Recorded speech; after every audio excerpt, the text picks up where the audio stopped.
নমস্কার। এখন বিকাল 5:30 মতো বাজে। আজকে আমি আপনাদের সামনে আমার এই জবা গাছগুলো কাছে নিয়ে এলাম। তো আমি জবা গাছের 5টি বিশেষ পরিচর্যা সম্পর্কে আপনাদের আজকে বলবো। তো এখন আমি কেন এলাম, দেখুন মিলিবাগ ধরেছে, দেখেছেন? আমি গাছপালা করি মানে এই নয় যে আমার গাছ সবসময় সর্বদা একদম সুরক্ষিত, সেটা মোটেই নয়। আমার গাছেও মিলিবাগ ধরে, জানেন? তো আমি ভাবলাম এখন ওষুধ দেবো, কাকা স্প্রে করব। কাকা কাকা কনফিডার আর সোনাটা, এই তিনটেই বেসিক্যালি আমি ব্যবহার করি ওষুধ ঘুরিয়ে ফিরিয়ে। তো এখন কাকারটা স্প্রে করতাম, কিন্তু এখন প্রচণ্ড মেঘ এসেছে, যার জন্য ওষুধটা স্প্রে করব না।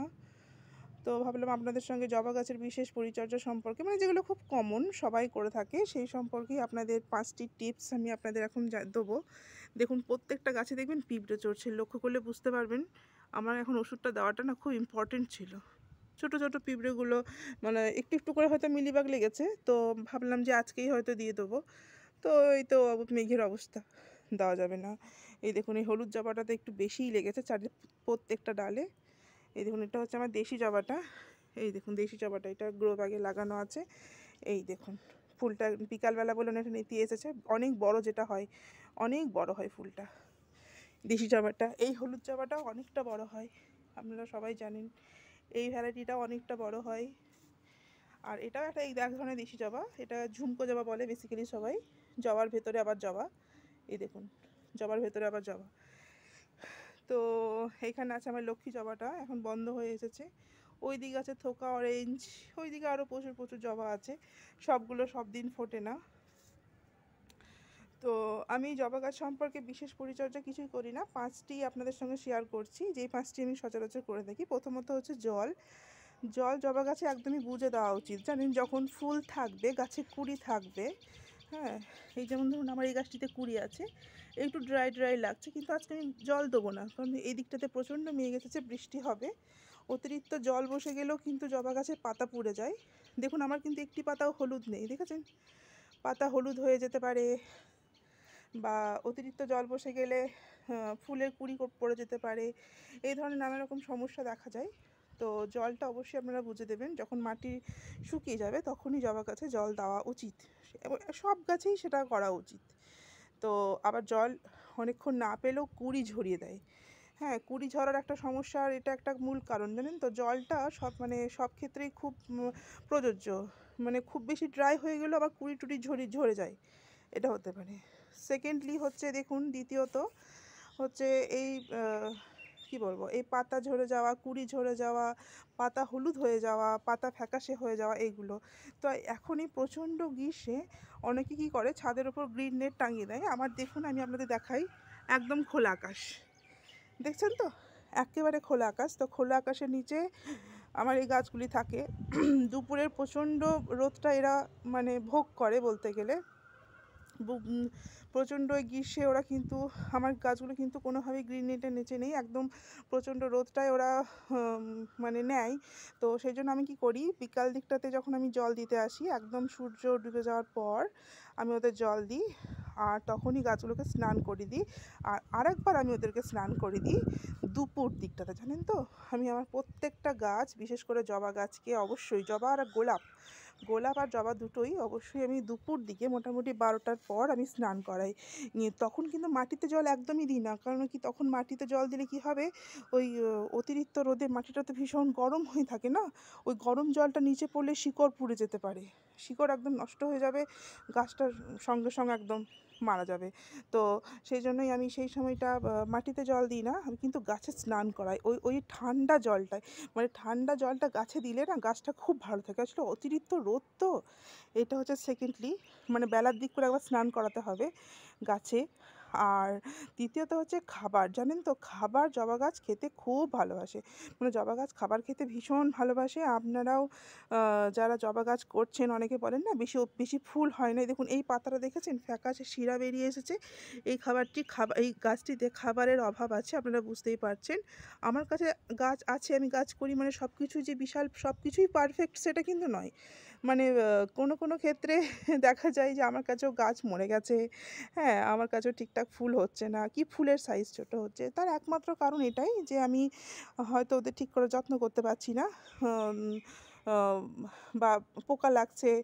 তার মধ্যেও আমি চেষ্টা করি জানেন, আমি যেমন প্রতিদিন গাছে স্নান করাই, খাবার এখন যেটা নিয়ে আলোচনা করছি, এই খাবার হিসাবে আমি ওদেরকে মাঝে মাইক্রোনিউট্রিয়েন্ট বা অনুখাদ্য যেটা বলে, আ অনুখাদ্য আমি ওদের দিই।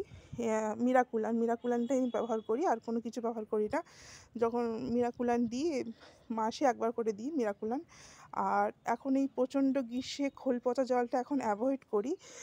তার বিনিময়ে আমি সবজির খোসা যে জল, ওই দেখুন বালতিটা দেখা যাচ্ছে? ওই বালতিতে সবজির খোসা ভিজানো জল আছে আমার। তো সেইটাই আমি মানে অনেকটা জলের সঙ্গে ১ মগ মতো সবজি পচা জল মিশিয়ে সেইটা আমি এখন জবা গাছে দিই।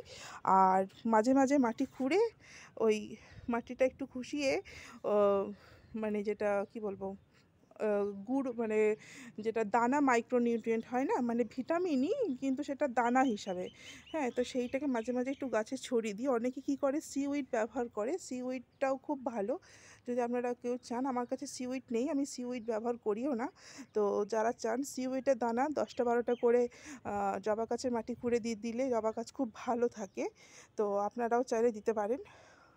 আর এইটুকুই খাবার হিসাবে। তবে অতিরিক্ত গ্রীষ্মে খোল পচা জলটা অ্যাভয়েড করা যায় ভালো।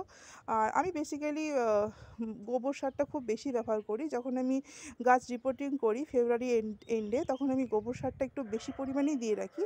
তারপর হয়তো দেখা গেল মাসে ১ বার করে খুঁড়ে একটু গোবর সার দিয়ে দিলাম, এইরকম। মানে আমার কাছে কিন্তু ভার্মি কম্পোস্ট এই দিকটাতে পাওয়া যায় না সেরকমভাবে। আমি ভার্মি কম্পোস্ট বা কেঁচো সারটা ব্যবহার করি না।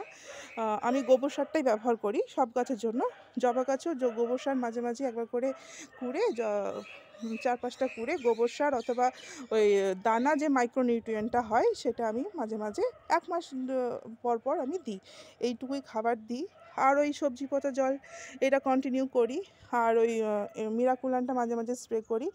আর যদি ফুল আনাতে চান, ৩ নম্বর টিপস, অনেকে বলে যে ফুল আসছে না জবা গাছে, পাতাগুলো ছোট হয়ে রয়েছে, ফুল আসছে না। তো এটা খাদ্যের অভাবে হতে পারে। তো এইভাবে খাবারগুলো আপনারা যদি কন্টিনিউ করেন, তো দেখবেন আপনাদের গাছেও ফুল আসছে। আর যদি আরও ফুল না আসে, তো সেক্ষেত্রে ০০50 স্প্রে করতে পারেন। ০০50 বা ১৩০৪৫ জবা গাছের জন্য খুবই ভালো। মানে NPK ১৩০৪৫ বা ০০৫০, এগুলো, এই দুটো আপনারা অল্টারনেট করে ব্যবহার করতে পারেন। হ্যাঁ, আর ১৯-১৯-১৯ ব্যালেন্স NPKটা অবশ্যই আমি পাতাবাহারের জন্য যেমন ব্যবহার করি, জবা গোলাপের জন্য ব্যবহার করি। জবা গাছের জন্য স্পেশাল বলা যেতে পারে ১৩০৪৫ বা ০০50, মানে অল্টারনেট করে ব্যবহার করলে পরেই অবশ্যই ফুল আসবে। হ্যাঁ, এইটা। আর আরেকটা যেটা বলছেন, অনেকে বলছেন মানে অনেকেই মানে বলে যে পাতা ছোট হয়ে রয়েছে। তো পাতা ছোট হয়ে থাকার এগুলো কি বলবো? মানে আপনারা কিন্তু পাতা ছোট হয়ে থাকবে না যদি ঠিকঠাক করে খাবারটা, অনুখাদ্যটা এসবগুলো যদি দিয়ে থাকেন। আর অবশ্যই যেটা ইম্পর্টেন্ট সেটা হচ্ছে জবা গাছের কিন্তু রিপোর্টিং একবার বছরে খুবই ইম্পর্টেন্ট। আমরা ফেব্রুয়ারির এন্ডের দিকে অবশ্যই জবা গাছ আপনারা যত বড় টবেই বসিয়ে রাখুন না কেন, সেভাবে যদি খাবার দিয়ে থাকেন গাছে, মাটিতে, হ্যাঁ, বা গাছের পাতায় স্প্রে হিসাবে, তাহলে কিন্তু শিকড়ও অটোমেটিক বাড়িয়েছে। তাহলে শিকড় কিন্তু যদি না কাটা হয় বা রিপোর্টিং যদি না করা হয় ফেব্রুয়ারিতে, তাহলে কিন্তু সেক্ষেত্রে জবা গাছ সেরকমভাবে কিন্তু ফুল দেবে না। আর জবা গাছের রিপোর্টিং যদি কেউ প্রশ্ন করেন এখন করা যেতে পারে? হ্যাঁ, জবা গাছের রিপোর্টিং আপনি বর্ষাকাল মানে কি বলবো, একদম আগস্ট মাস পর্যন্ত নিশ্চিন্তে। আগস্ট মাস পর্যন্ত আপনি নিশ্চিন্তে জবা গাছের রিপোর্টিং করুন। কোনো অসুবিধা নেই। মানে একদম ফেব্রুয়ারির এন্ড থেকে শুরু করে একদম আগস্ট মাস পর্যন্ত এখন তো জবা মানে কি বলবো, ভরপুর সিজন বলা যেতে পারে। তো জবা গাছের রিপোর্টিং তখনও করা যেতে পারে। মানে এখনও করা যেতে পারে। আগস্ট মাস পর্যন্ত করা যেতে পারে। আর কি বলবো? আর ৫ নম্বর টিপস যেটা বলা যেতে পারে, গাছের গোড়া একটু পরিষ্কার রাখবেন। আমি দেখুন আপনাদের বলছি গাছের গোড়া পরিষ্কার রাখতে, অথচ দেখুন আমার, দেখেছেন? এই যে দেশি জবাটা, এই যে এই জবাটা একটা প্যাকেটে বসানো আছে। তো দেখুন কতটা ঘাস বেরিয়েছে। হ্যাঁ, আমি এখনই এইগুলোকে সব উচ্ছেদ করব। কিন্তু আর সেরকমভাবে বাকি জবাগুলো দেখুন সেরকমভাবে গাছের গোড়ায় কিন্তু দেখুন অতটা করে কিন্তু ঘাস টাস নেই। প্রত্যেকটা গাছের গোড়া পরিষ্কারই আছে, শুধু এইটারই একটু ঘাস গজিয়েছে, এই ঘাসটা আমি একটু পরিষ্কার করব। আর সেই জন্য আপনাদেরও বলছি, জবা গাছের গোড়ায় কোনো ঘাস টাস বেরোতে দেবেন না। ঘাস টাস বেরোলে কী হবে, ওই যে খাবারটা আপনি দিচ্ছেন মাটিতে, আপনার যে খাবারটা গাছে প্রয়োজন সেই খাবারটা ওই ঘাসগুলোই খেয়ে নেবে। ওরাই তখন খেয়ে দিয়ে বেশ মানে স্বাস্থ্যবান হয়ে উঠবে, আর গাছটা সেরকমভাবে পর্যাপ্ত পরিমাণ খাবারের অভাবে বাড়বে না। তো গাছের গোড়া অবশ্যই পরিষ্কার রাখবেন, মাসে একবার করে মাটি খুঁড়ে আপনাদের হাতের কাছে যে কোনো সার, সেটা গোবর সার হোক বা ভার্মি কম্পোস্ট হোক বা কী বলবো দানা মাইক্রোনিউট্রিয়েন্ট হোক, যে কোনো সার আপনারা কুড়ে একবার করে দেবেন, যেটা আমিও দিয়ে থাকি। তো এখন প্রচণ্ড মেঘ এসেছে এইদিকে, ভাবলাম জল দেবো, একটু ওষুধ দেবো, তো কোনোটাই আর হবে না, জল দেবো না। মানে আমি এখন দেখবো, যদি বৃষ্টি না হয় তবে আমি আবার জল দেবো, বৃষ্টি হলে আমি আর জল দেবো না। আর ওষুধটাও দেবো না, কারণ কি ওষুধটা তো ধুয়ে চলেই যাবে।